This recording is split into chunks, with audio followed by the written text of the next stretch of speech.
Friday morning beginning at 1:35 a.m. Now stay tuned for the Hurricane Survival Guide 2012. We have seen the power of a hurricane along the Gulf Coast. The devastation and heartbreak it can leave behind. I want my house back. I just want my life back.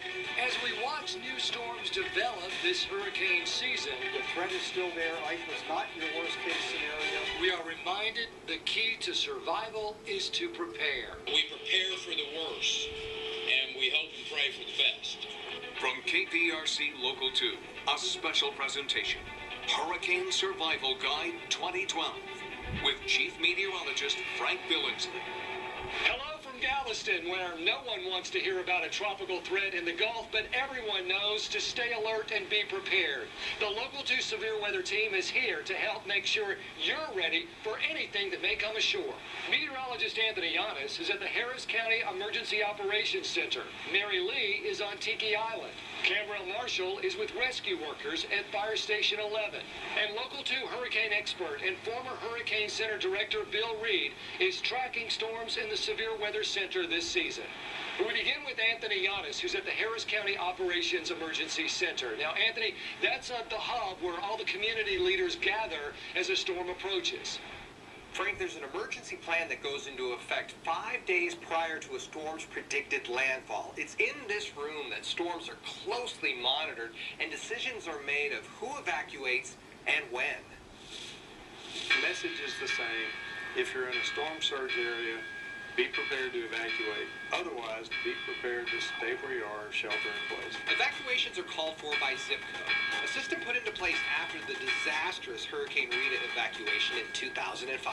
We learn from every storm, and of course, Rita taught us a lot about how we should handle evacuations. The evacuation of Ike obviously went a lot more smoothly. But look for evacuations along the coast to be called for earlier during our next storm. The truth of the matter is Galveston did not evacuate an Ike as soon as they should have. There's a reluctance to call for an evacuation when it's so hard to get everybody back on the island. It's better to call a false alarm than it is to have people in harm's way. Ask the people of Bolivar how important it is to listen to evacuation orders. The peninsula was flattened during Hurricane Ike. 3,600 homes wiped down to the foundation. Those who waited to evacuate couldn't get out. I don't have another hurricane in me. And in Shore Acres, almost 4 years after Ike, the power of a Category 2 storm can still be seen and felt. I've been to hell a couple of times in my life, but I've never lived in it this long. Patty Thompson and other families here have spent years living in trailers after their homes were destroyed. There's a family with 6 children who live in this FEMA trailer and have been here for the last 4 years, living on their lot with no house. The recovery has taken far longer than I think anyone would have expected in their wildest dreams. I want my house back. I just want my life back instead of playing hurricane game all the time. And you can imagine how being in another hurricane season affects those who are still trying to recover from Hurricane Ike. Shore Acres is in the floodplain, the storm surge zone, and so they're evacuated early, and that saved lives during Ike. Thanks, Anthony. You know, I talked to Judge Ed Emmett, and he told me that if we get another storm, that the recovery efforts should be handled differently.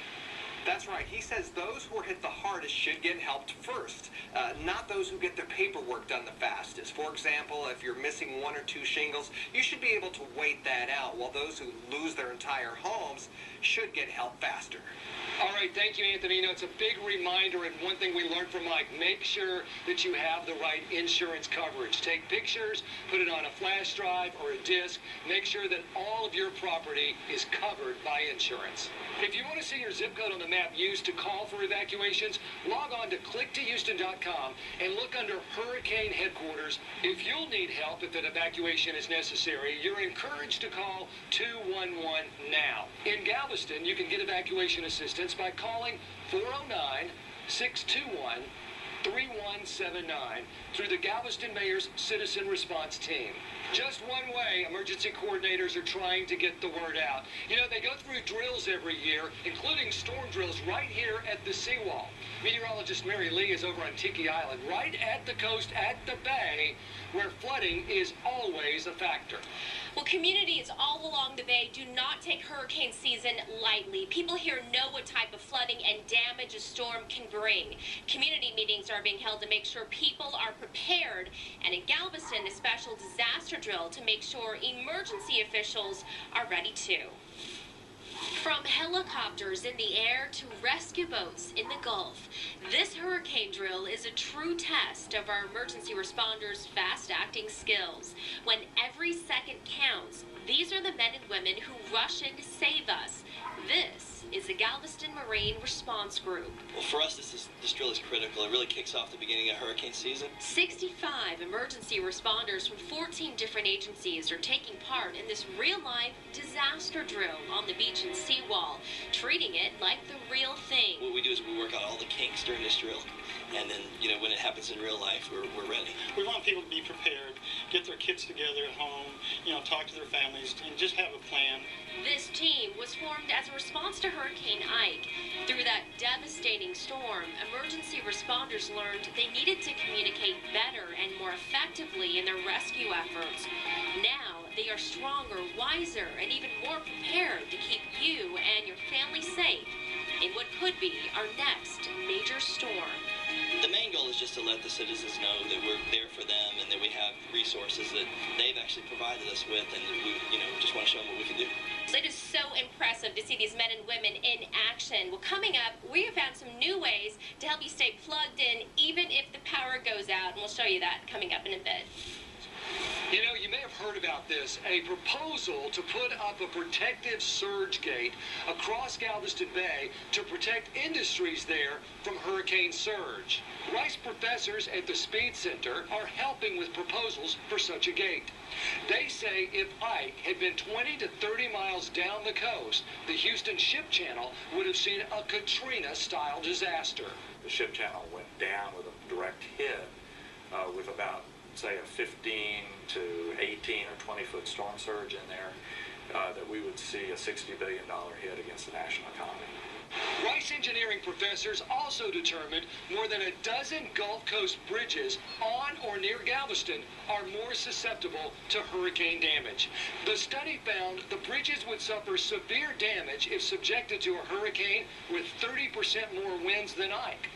We have the list of the bridges posted on clicktohouston.com. And information on those bridges is so important to rescue personnel who may have to cross those bridges to perform